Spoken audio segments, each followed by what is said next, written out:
I had this plan, right? I'm going to double my business. I'm going to, double my profits. It's just going to take me like 60 hours a week. And I remember like a moment that I just got hit and said, wait a minute, Garrett, in 5 years from now, would you be most proud of the guy who doubled his hours to double his profit, or who figured out how to make the same amount of money and worked way less to spend time with his family?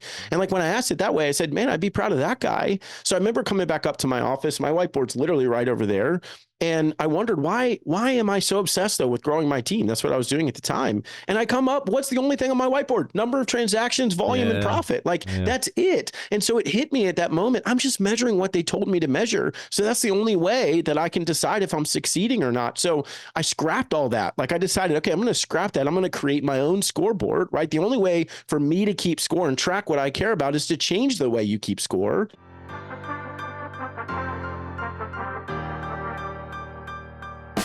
Welcome to the podcast dedicated to real estate, insurance, and building your business. Join us as we take you along our own business building journeys with additional wisdom from our network of local and national experts. Welcome to Bricks and Risk. Hey everyone, welcome to another episode of Bricks and Risk. I'm Timmy G. I'm Sean at P. Nice. Love it. And Sean, we have one of my inspirational real estate, let's call them leaders, mentors. We have Garrett Maroon, speaker, podcaster, and real estate authority. What's up, man?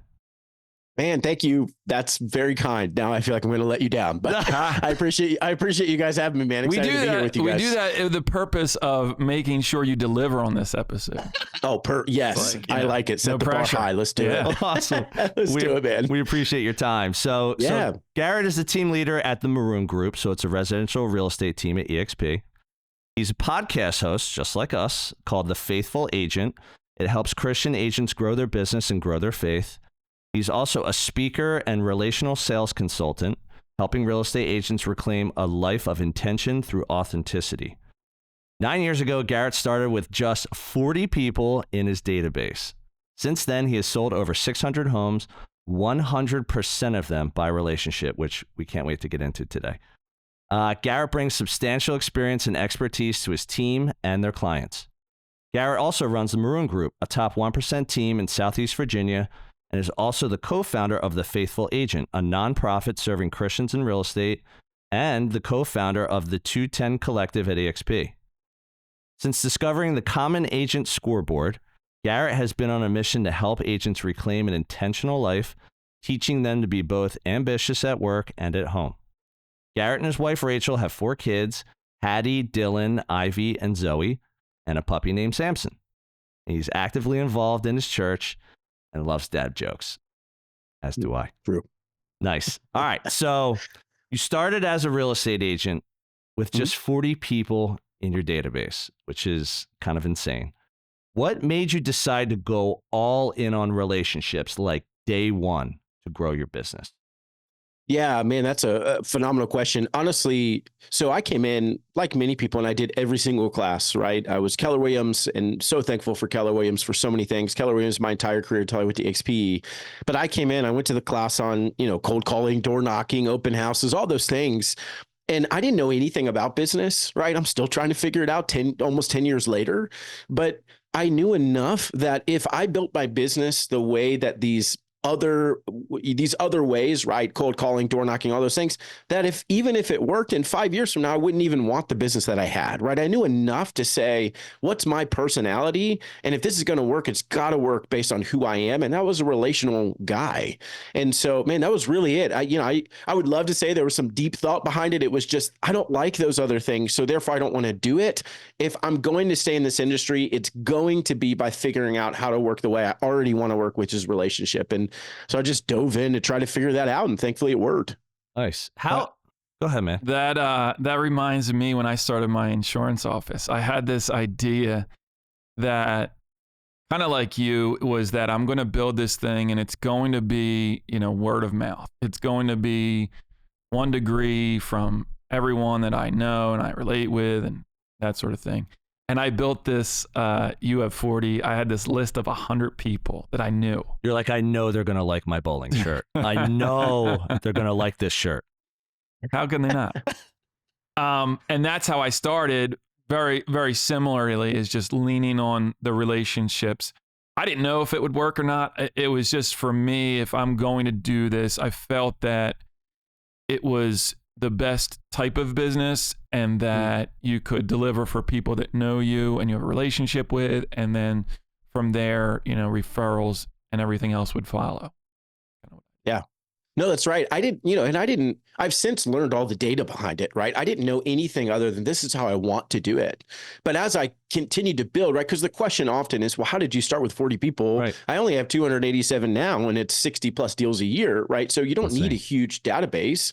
The reality is I started to learn, right? I learned numbers like the average person knows 256 people, right? So I'm just sitting there doing the math. If I can get my database up to 100 people that I know, and they know, like, and trust me, they're actually going to refer me because I've done the work and consistent in relationship.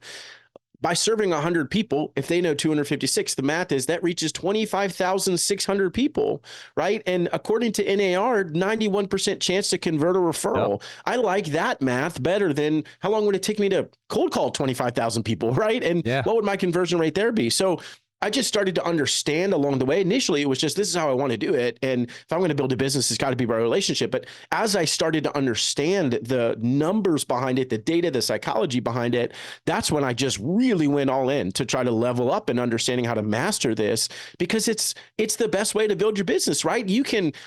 There's nothing wrong with Zillow leads or Google pay-per-click or whatever, Facebook ads, nothing like that. But the reality is, if that's your entire business, you're renting from a technology company that could change the algorithm, right? The only way to really own your business is to have relationships that consistently produce repeat and referral business for you, because no one can take your relationships away from you. So as I got deeper into that and just said, man, I got to master this really well, because I want to grow and I want to build something that no one can take from me, I really started to dive in and try to understand what that is. But I think there's so much data that just proves it doesn't mean this is the only thing you should do, right? Maybe you should do multiple other things, but the foundation of who you are in business should be built on relationships, because it's the lowest cost, highest return lead in the industry. And it's the only thing you actually have ownership of. So I'm just all in on that, of course, right? And that's just my perspective, but I've been fortunate that that's been my focus for almost 10 years. How is that received? So again, I've never worked for Keller Williams. I actually worked for two smaller independent brokerages when I got into real estate, and then I started my own independent brokerage. So my first almost 15 years, all I did were work for smaller shops where there was little boot camp, little guidance, little like, do this, do that. They're kind of like, well, what do you like? They're like feeling people out. Like, how is that received? So you come into real estate and they're telling you, these are the things you should do. You should definitely call people. You should knock on doors. You should send postcards. Like, you should pay for leads, because, if you pay $500 a month and one of them turns into a $5,000 deal, you're 10Xing. Like, how was it received when you came in? You kind of knew what you wanted to do. And these people are like, well, that's not possible. You're not supposed to do that. You're supposed to do these things. Like, what'd they say? Yeah. So great question, man. I mean, it took me 5.5 months to get my first deal. Yeah. Right. So it was hard. And, as an encouragement to any agent listening, like, I think anything works if we give ourselves a long enough runway, right? Most people say, well, that didn't work because our runway was too short, so the plane didn't have time to take off. Right. I originally gave my wife and I gave ourselves 3 months. Like, all right, Garrett, if in 3 months you haven't sold a home, you're going to quit. And 3 months came, and I literally remember the conversation, and I said, babe, I think I can figure this out. Great. Let's do another 3 months. Thank the Lord we did, because if 5.5 months is when I got my first deal, right? My runway had to be long enough. Mm-hmm. But then what was really interesting to your question is, so my first full year, I did 27 deals. Then the second year I did 50. Well, I had done 27 transactions my first full year. I was sitting down, right? The team leader of Keller Williams office, like the CEO basically of that market center. I was one of the top 20% agents, I guess. And so I was on their agent leadership council. We're going around early in that year. This is 2016. We're going around the table, a bunch of top agents. Everyone's way older than me. I think I was like 28. And sounds going around, right. and they said, Yeah. And they're like, what's your goal for the year? And I said, my goal is I'm going to sell 50 homes this year, 100% by referral, right? I hadn't done anything else. And to your question, the team leader literally said, Garrett, that's not possible. You need to do other things.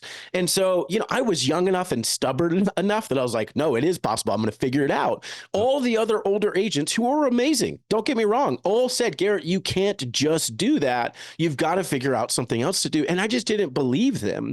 Right. And so honestly, I just continued to work on it. Fast forward 2 years, I'd done 50 and then 50, right? All by referral. I hire a coach and I get on the call with this coach. It's a MAPS coach through Keller Williams. And she was super sweet, but she says, okay, Garrett, this is your homework for the week. You need to make 300 cold calls. You need to knock on 100 doors. And I said, I'm not going to. And she literally said, well, Garrett, if you don't do that, you're not going to succeed. And I remember saying, I'm not trying to be prideful or cocky in any way, but I'm already in the top 1%. I asked you, I just want to do this in less time. I don't want to do these other things. So anyways, we get on the call the next week and she says, did you do your homework? I said, no, of course I didn't. I told you I wasn't going to. And she says, Garrett, you're not going to succeed in this industry. Wow. And so we've just, like so much of my passion is, I think there's a great quote from Albert Einstein. If you judge a fish by its ability to climb a tree, it will live its whole life believing it's stupid. I think so many people come into our industry, right? There's a huge failure rate. And I think a big part of the failure rate is a fish comes into this industry who loves working by relationships. They're not the cold caller. They're not the social media expert. They're not any of those things. And the industry says, yeah, but you better do all of these things. There's one way to succeed. This is what it looks like. Be all of those things. And of course they fail because they're trying to climb a tree and they can't. My passion, whether it's referrals or not, it's social media, whatever it is, how are you made, right? What are you naturally going to show up as? Just go be excellent at that. That's your job. Figure out who you are and be excellent at it. And so thankfully for me, I had some understanding that if this was going to work, it had to be this way because this is who I was. And there's way too many agents. It breaks my heart, honestly. There's way too many agents that come in and like, I'm so excited for this new career and opportunity. And then they fail out. Yeah. And I think a large portion is because they're told to do things that they can't do. Right. And it's just bad advice. So, man, I got a lot of pushback, honestly, until I started doing it consistently enough. Then everyone was like, whoa, tell me how to do that. Right. You just got to push against the grain for a little while and believe that this is the right way. And thankfully it worked. And now, I'm able to help other people do it. I think in business, generally speaking, it's never from a good place to say you can only succeed by doing it this one way. I mean, that's right. Like there's a ton of ways, like with insurance, that's, my industry. I mean, there's tons of ways to be successful, right? It's like, pick your lane, dive deep and see where it can go. And to your point before is like the runway is like, give yourself enough time to implement it and work on it and refine it and repurpose it and keep doing at it. And so, sooner or later, if you're committed to it, you're going to find a way to succeed doing it the way you want to do it. Right. If you're wholly committed to doing that. Do you know why I think, again, this is my own opinion as we talk about. There's a lot of opinions in the show, but that's why we have a show. So let me compare real estate to insurance. Real estate is a high ticket sale, like big rips in real estate. You sell a $500,000 house, you're going to make a lot of money. I've seen $1 million listings. Yeah, exactly. And that's like the insane part of real estate. But let's talk about it. Insurance, smaller rips. It's a numbers game in terms of the number of people you help. In real estate, you can help one person sell a $5 million home and be good. So I think what it is in real estate, this is just what I have observed over the last 15 years, is because it's such a high ticket sale and because the rips are so large, they look at it as like you just need one. If you just get one, you're going to make $5,000, $10,000, $20,000, and then you have confidence. So you're like, I made that cold call, I got my one, I made 10 grand, I'm going to make another call. So I think if you start off that way, you get confident. But what happens, you and I know this, and I'm the same thing. I never really did any of that. Have I made cold calls in real estate? I have, but not really. I was the same as you. And I take that as a no. I take that as a no.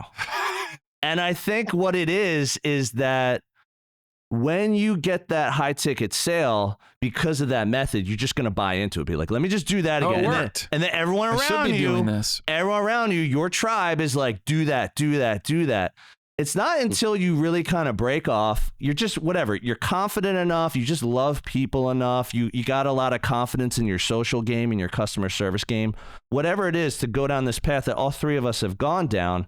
I feel like you're going down that path to just be like, I just want to lead with value. And then when someone needs my services, I'm just going to over deliver. And if I do those two things, it will repeat itself. And the wonderful thing about doing it that way, again, this is content that we put out. You get to do it the way you want to do it. Because I think if you really asked 100 people, do you want to call 100 people a day or do you want to knock on 100 doors a week? And I would think the high majority would say, I'm really not interested in that.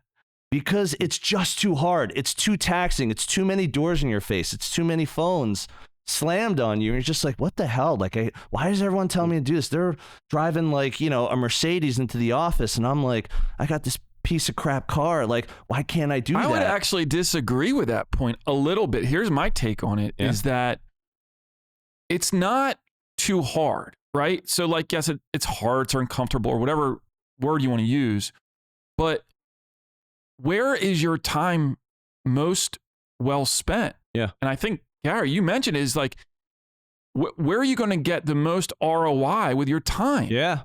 Great point. Is it cold calling? Maybe. If you're a really good cold call, I guess. Who is?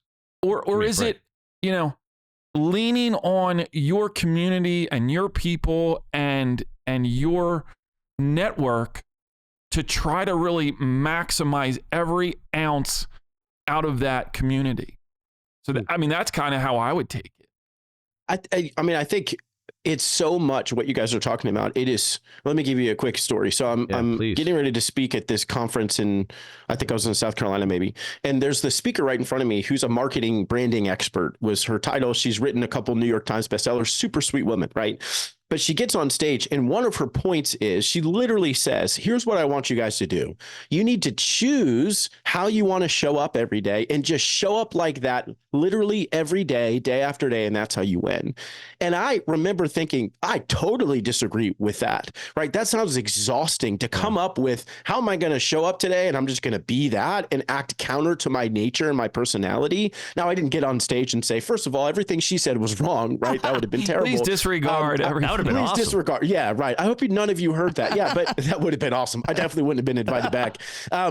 But when I got on stage, I said, here's the difference in my perspective. My perspective is too many of us, let me say that better, too many of us are saying, this is what success looks like. I just need to work to become like them, and then I will succeed. And then we wonder why it doesn't work. My whole pitch, right? Authenticity is about, no, understand who you are. If you're naturally going to show up on social media, then learn how to do that and be excellent at it to build your business. Yeah. If you naturally love cold calling, if that's true, I don't know if anybody does, but if you do, then be excellent at that, right? If you are an open house kind of person, then be excellent at doing open houses. But acting counter to who we are makes no sense. There's no way. If you guys are amazing at social media, again, you love social media, it's just a part of who you are, whatever, and I don't, then no matter how hard I try,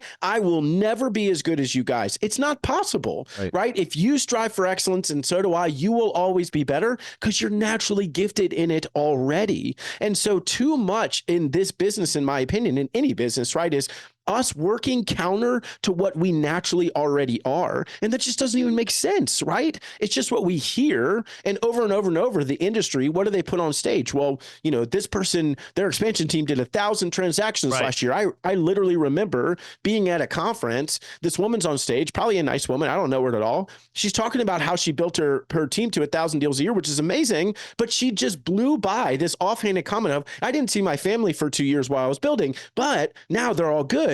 Right. And I was like, wait a minute, we're celebrating the person who ignored their family to put out 1,000 deals. So the only thing the industry cares about, how many deals did you do? How much money did you make? Right. Yep. And so all of these ideas, right, start come, and I am impacted by them too, right? It's like, oh, well, the only way I succeed is to do more deals than everybody else. Right. And that's just not true, right? I can't let the industry tell me what success is, because if I do, then it's going to force me to try to be someone I'm not. And I think there's so much baked into that we've got to let go of what the industry is trying to mold us into and say, who am I? How do I just be excellent at that? And what is that going to look like? Dude, it's interesting. So like the first time I heard you speak was on Stay Paid with Luke Akery and Josh Stike. What's up, boys? And dude, I'm telling you, I put it on in my car. I'm like driving to an appointment. You're talking for like 5 minutes. I'm like, oh, this guy, he's saying the things that I personally have always believed. This is before we were doing the podcast. Sean and I have known each other since we were 10. And we both built our businesses the same way. And like, I'm listening to it. After I got done, I shot Luke a text and I was like, dude, Garrett is a rock star. He was like, he's like, that episode like blew my mind. And what was awesome about it is because it's the same thing in the podcast world. Most of the podcasts we listen to, because I listen to all sorts of different, I listen to insurance now because of Sean. Most of what you get is about numbers. Is about dollars and cents. And I get it. We're in business. You have to look at numbers. You have to look at dollars and cents. Otherwise, it might be a hobby, as we were talking about before. But basically, it's like you're getting hit with the same advice from so many different directions. Social media, you know, it's like a highlight reel of like someone's life and you're only seeing the good and all this stuff. It's like when I heard your episode, I'm like, there's not much out there that's really going over the relationship model of real estate. And when we were talking about this podcast, I'm like, man, wouldn't it be so cool if we could just talk about like what we do day in, day out. And what's great about interviewing you right now is because I'm finally talking to the dude who inspired me to do a podcast. You know, I'm trying to put some things on paper myself now for the things that I've done over the last 15 years. And it was really that episode from Luke that caused all that. So I appreciate it. If you zoom out, right, and it's like, where are these voices coming from? And the voices of, how many deals did you do? Does it whisper like that? Yeah. How much money did you make? Right? Like, it's the big box real estate offices that are like, forcing this message down to the team members, right? And creating a culture that's like, how much have you sold? Your brother was telling me a story. He went to an event and he walks in and he goes, hey man, how you doing?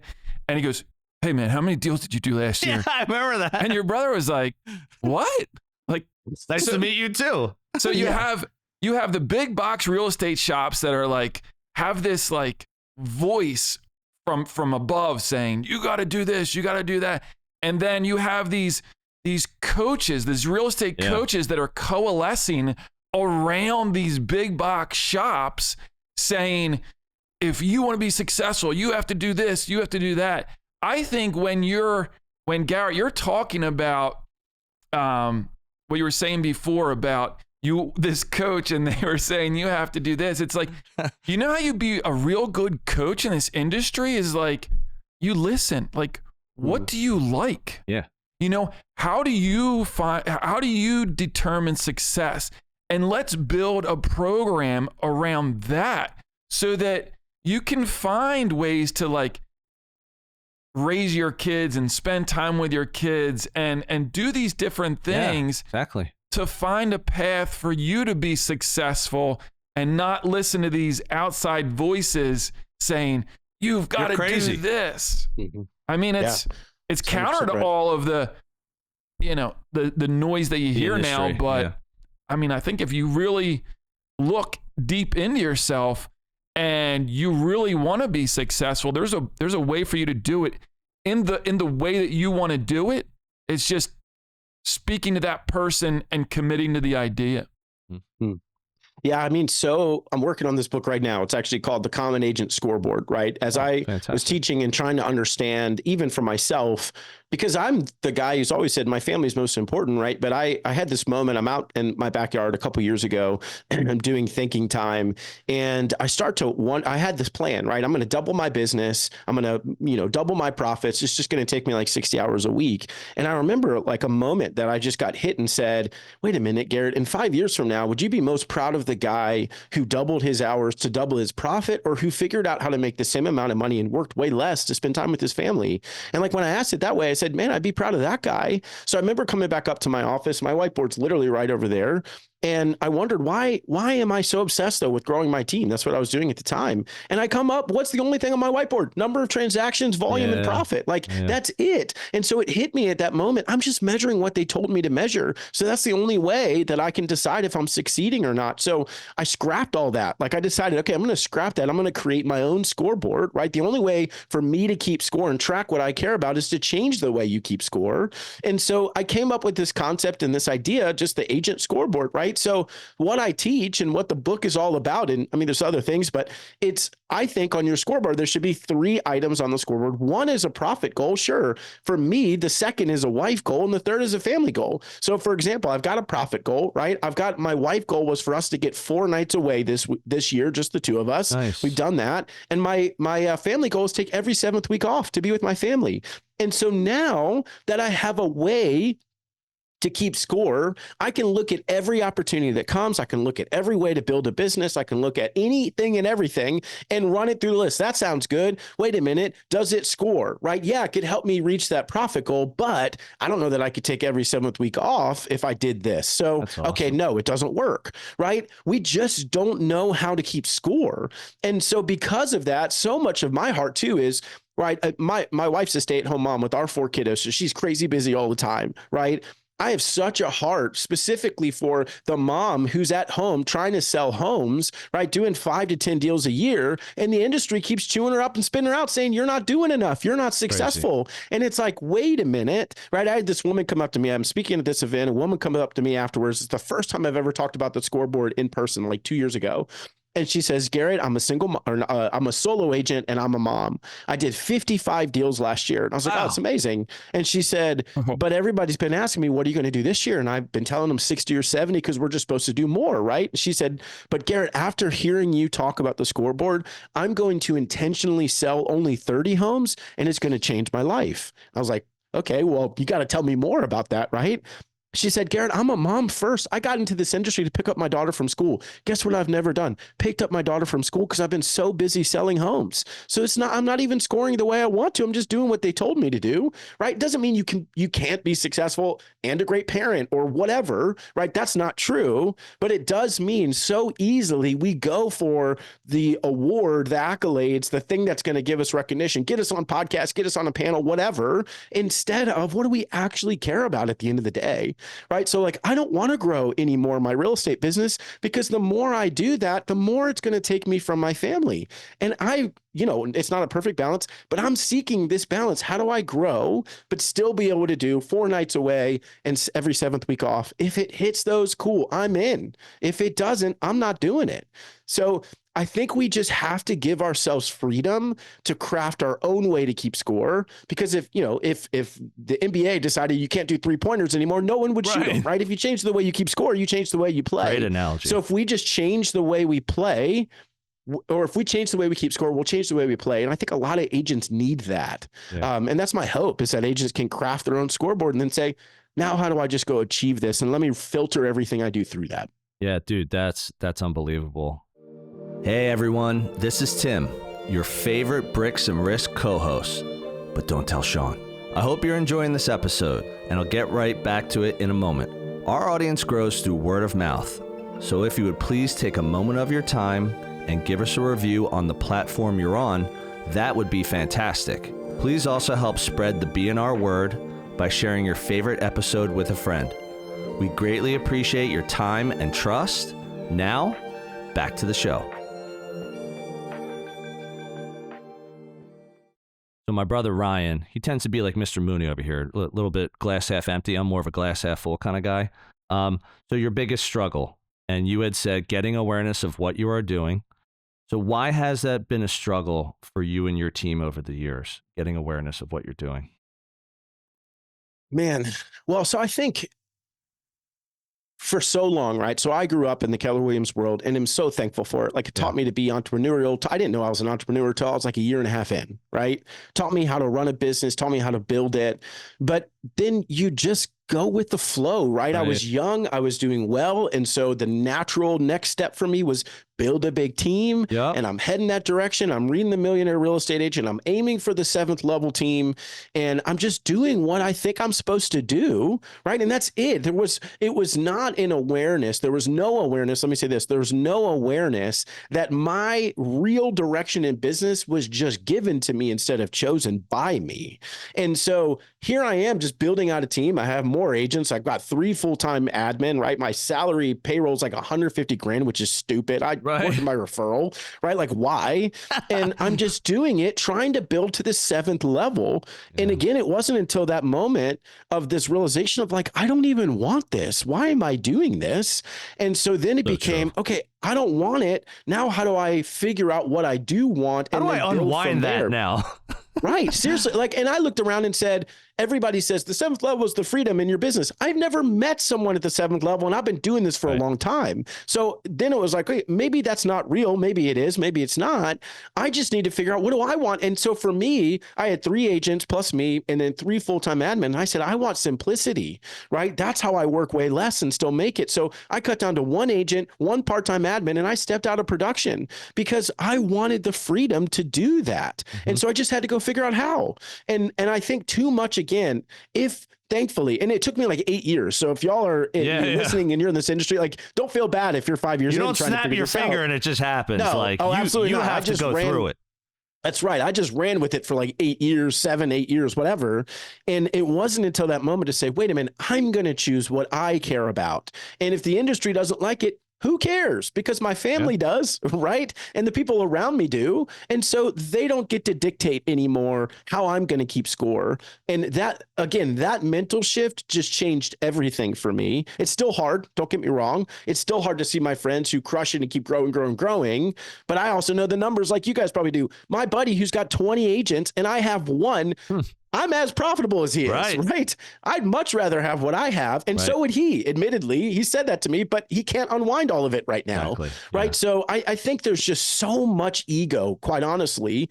And I forget who it was, but I heard a speaker, actually, maybe she was on our podcast, and she said a coach once told her that you have 2 bank accounts. You have an ego account and you have a bank account, and you can only put every decision into one, right? And so it's either going to go in your ego account, which is not going to help you, or you're going to make a good decision and it's going to go in your bank account. Wow, there's too much of that driving us in our industry to say, who cares if you do 20 deals a year because you're able to be home with your family? That's amazing. You actually are succeeding. The person that did 100 and never showed up to any of their kids' soccer games or lost all their relationships, you didn't succeed at all, right? So I think we've just got to reshape how we measure success. We've got to reshape who we put up on a platform. Where's the 20 deal a year show up for, taking care of their sick parents, right? But they're doing what they can. Why aren't they on the stage and talking about balance and what matters? Because that's not what pays the bills for the company. It doesn't that's sell, the only doesn't reason. sell books. And it doesn't sell books, right? So I think like I just am passionate about resetting the way we keep score, because then I think there's freedom to us to say, now that I don't need to sell 100 homes in a year, how do I want to do this? Great, go be excellent at it. That's the goal. The one quote that I had from a previous episode, I said, nobody's going out to buy the grow your business by 1% a year. Right? Like everything. Get that. Is that the last copy? I'll take it. Hurry up. But like, it's just so important. I think that it's just this lemming mindset is that once you're in it, it's like, this is how you have to do it. And you, to your credit, took a step back and you're like, why? Like, find your why. Like, why am I doing this? Like, what's the most important thing to me? And Garrett's got a big family. I mean, a wife, 4 kids, and a dog. It's like, it's crazy, like, to get to that point. Yeah. No, you go ahead, buddy. No, you go ahead. Yeah, I was going to say, you've got to my growth, right? Everybody says you're either growing or you're dying. And I think that's true. But then we assume growth is only based on numbers, right? And metrics, how many deals. My growth has been, I'm literally doing the exact same amount of deals. I'm just doing it in a heck of a lot less time. That's growth, right? That's intentional growth. That's where I'm trying to grow. Or revenue. Instead of revenue. Like we have some agencies that write all these millions of dollars of premium. I got this book of business. It's we're at big number 20, and it's like, well, yeah, and your staff is X, right? And your marketing is X, and everything else is X. And then like when you whittle it down to that, bottom line, it's like, yeah, but like you're generating the same amount of revenue with my book that's half. Yeah, what was your size. net? And then what's your quality of life, as Garrett's saying? Because again, if you don't, like, again, anyone can live their life any which way they want. If you love to work 24/7, 365, then more power to you. Do it. Kill it. There's a lot of people similar to the three of us who have families, who have interests, hobbies, who want downtime. And it's hard to find that sometime in our respective industries. Insurance too. I've listened to some insurance podcasts, and like they're just talking about, mergers and acquisitions. That's the only way to grow. Like you got to go buy someone, you got to go buy a producer. And it's like same thing in real estate. Hey, you should be like, you should hire an operations person. You should grow your team by like 20 agents. And if you do another 50 million, you're going to be putting your feet up and drinking out of a coconut. And it's like, the same voices though. It's the same. It's the insurance companies, right? And then it's the insurance coaches that are saying the same things, because at the end of the day, gasoline on the fire. But it's not best it's not what's best for that agent or that business owner. True. It's what's best for them, right? Yep. And so I think if you differentiate the two and you can sit down, and I think this is where you kind of came to that moment, Garrett, is like, what is best for me? Right. Like what's going to make me the happiest and deliver, with my business. All right. I'm gonna shift here. So This is an awesome conversation. So you started The Faithful Agent, which is a podcast and a coaching training company for Christians in real estate. And you have the 210 Collective, which is a global Christian agent community. So tell us about those ventures. And again, it's like, as you're diversifying your path in real estate, talk about those a little bit. Like, why did you decide to go in those directions? Yeah, so good question. And I think the beauty of slowing down for a minute, right? I think we need to get into a rhythm of rest, pause, ponder, think, for me, pray, and then move, right? I tend to build the airplane while it's in the air, and that doesn't lead to good decisions, right? And so just being able to slow down a little bit in my business, right? That was the intent. The intent for me was never to build this massive real estate empire. The intent for me was, I want to really build a great team so I could have freedom to pursue things that I'm passionate about, which, man, the more I talk to people, that's the thing I hear over and over. The thing in the way of them pursuing their passion is their business, right? And so it's totally true. And so I was fortunate that as this continued to grow, I was able to pause. I was able to stop. I do a lot of thinking time during the week, a lot of journaling during the week, and a lot of reading. So I'm just constantly trying to learn new things. And so it just came to a culmination for me of, who do I really want to serve? I just kept asking myself that question. Who do I really want to serve? And the nature of it is, I want to serve everybody. Let me build something for everyone, right? And then I just became, and I tried that, right? I tried this company called Business by Relationships. Here's my 36 touch system. And it helps some agents, don't get me wrong, but it's just noise, man. It's what everybody's doing. It's noise. It's not really who I am. It's just what I thought was going to be the biggest opportunity for me, right? And so when I finally just paused and said, man, I'm fortunate. My business is taking care of my family. Who do I want to serve? For me, that became Christian agents. And it's an totally underserved population, right? And it's a very specific niche. So I just said, I wonder what will happen if I just go all in. And I just went all in. And thankfully, it's been amazing, right? It's been a huge blessing to me personally, and to a lot of people, I hope.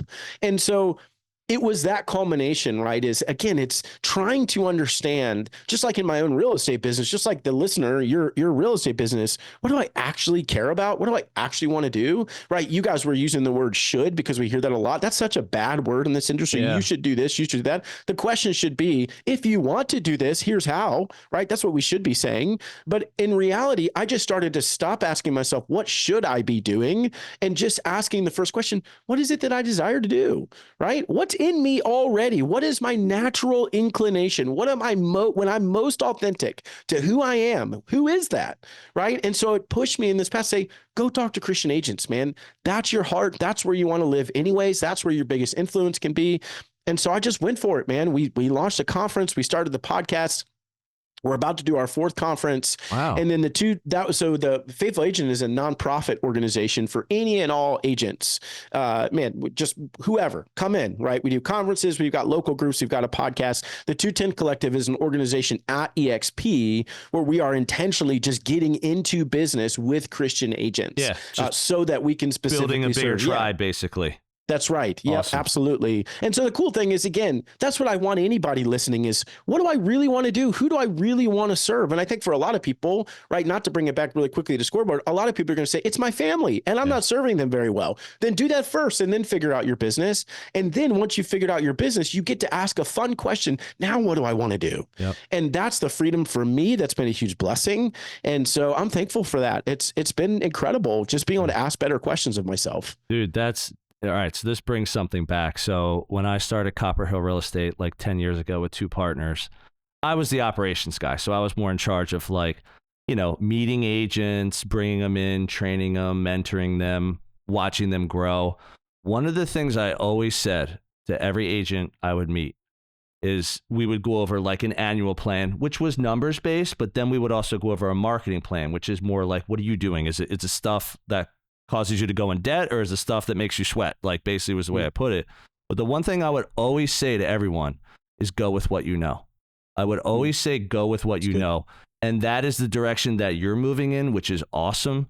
I mean, Sean and I, same way. It's like, even like doing this podcast has been like eye-opening because we just get to be ourselves. Like, I get to wear a t-shirt and a backwards hat and just show up and have great conversations with inspirational people that we're hoping people will learn from. But when you were saying all that, it reminded me of that. I just needed an excuse to buy bowling shirts. That's right. That's why we have the podcast. And he wears a whole lot of Obey hats too. And we had a joke on one of our recent episodes that he was an Obey model and making all this money, which is not true, but it was funny. It's not. Your AI version of you is. Right. And so that's fine. To bring it back to our pre-show conversation. That Mooney has 6 fingers online. He's running around. He does very well for himself. All right. So you had also stated on a past podcast, I've listened to some of the Faithful Agent. I've listened to the ones you've been a guest on. You stated on a past podcast that success in real estate is not rocket science. It's consistency. Why has being consistent worked so well for everything that you've done? Man, when you quote me to me, I'm like, uh-oh. I wonder if I still believe that. Was that for real? Or was that my AI guy rolling around? Yeah, that wasn't me. That was AI bot, Garrett. No, so I mean, my answer would have been different, honestly, like a week ago, but I just started reading this book called The Psychology of Money, which is phenomenally fascinating. One of the things he gets into is the compounding effect of what we do. Right now, that's talking about money, but I'm going to talk about our work. But for example, he gives this example. Warren Buffett has $84.5 billion net worth. $81.5 billion came after he turned 65 years old. Whoa. But guess what? He started when he was 10. And so it's the compounding. He's averaged an annual return of 22%. I forget the guy's name, who's like the best investor ever. Averages 66% a year, which is insane. He only has $21 billion net worth, 75% less than Warren Buffett, which is still crazy. That's insane. But why? Because he didn't start until he was 30, right? So the consistency is there, right? You talk about grow your business by 1%. That would be incredible because the compounding effect of that eventually would be amazing. If you stay consistent and you keep doing it. just keep doing it, right? I mean, what's been fortunate for me is because the system that I created for myself is so easy, I've never missed a month in almost 10 years. I do exactly what I mean to do for lead generation every month. I never miss, even when we've had babies, even when whatever. My mom passed away in 2022. I didn't miss. Why? Because it was simple. It was easy. And I learned the rhythm of being consistent. That's all that this is, right? It's not challenging if you just do the same thing and do the right thing over and over and over again. And you're not going to know what the right thing is for a couple of years. So don't be discouraged. Just figure it out. And then you're like, hey, this works. I'll just keep doing it. And I'll just keep doing it. And I'll just keep doing it. So that is the key, right? You guys know it too. We're talking about the podcast. We're 200 episodes in. I don't know if it's going to blow up, but if it does, it will only be because the compounding effect of the consistency of showing up every week to do it. That's how everything works. We've just become convinced that you can be an overnight success when no one actually is. And so it's, I love Nate Bargatze as a comedian. Love this dude, right? What did he do for like 15 years? He was in bars. He was doing tiny shows, right? And there was like 5 people there, 10 people there. Nobody cared. And then all of a sudden he blew up. He's not an overnight success. He's a 15-year overnight success, right? Everything is compounding. Every movement that you make is a compounding effect towards one direction, either the good one or the bad one, right? And so when you miss a day, all right, give yourself grace, get back up and do it the next day. But when you're consistently in relationship with people or whatever kind of lead generation you're going to do, the compounding effect of that over years, they build trust with you, right? You're the guy that showed up for 10 years. Of course, they're going to reach out to you. They actually believe you when you say, I'm here for you, right? Because I'm doing it every single month. So the compounding effect in everything, in money, in life, in relationships, and working out, right? And what you eat and whatever, it's all compounding effect. We just assume that in business, you can like put $1 into the Zillow vending machine and it's going to give you a business. That's not true, right? Everything is compounding. So that to me is just the truth of our business. You can't shortcut it. And I've tried, right? But you can't. Consistent, show up, do the right thing, and then do it again the next day. And you'll be okay. Bro, that's literally what it is. Is this guy a stud or what?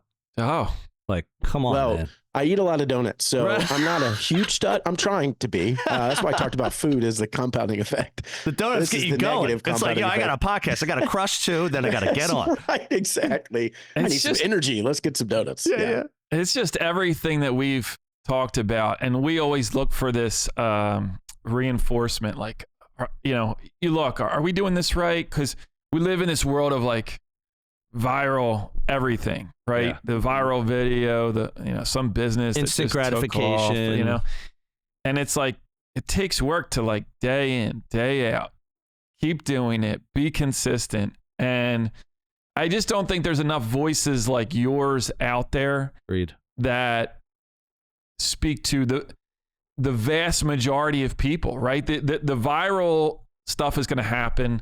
But that's the small little percentage of minority of business people. And I think there's just such an underserved population of people that have talent. And if they could just see it through this lens of just keep at it, just keep doing it, would take off and be successful. Absolutely.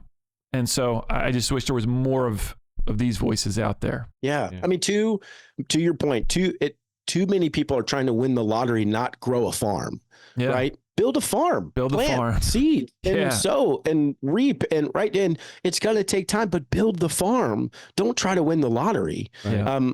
That's the problem with a lot of businesses. And I think people get burnt out. I have a super quick, we had a guy on our podcast. I can't remember when, but Mike Hagee is his name. He runs a team in Charlotte. He just had a Instagram video go viral. It's like his Gen Z editor and it's him breathing or something. I can't remember exactly what it is. I saw that guy. Really? His daughter filmed it and it was like little short sits and she cut out everything on the video except him being like...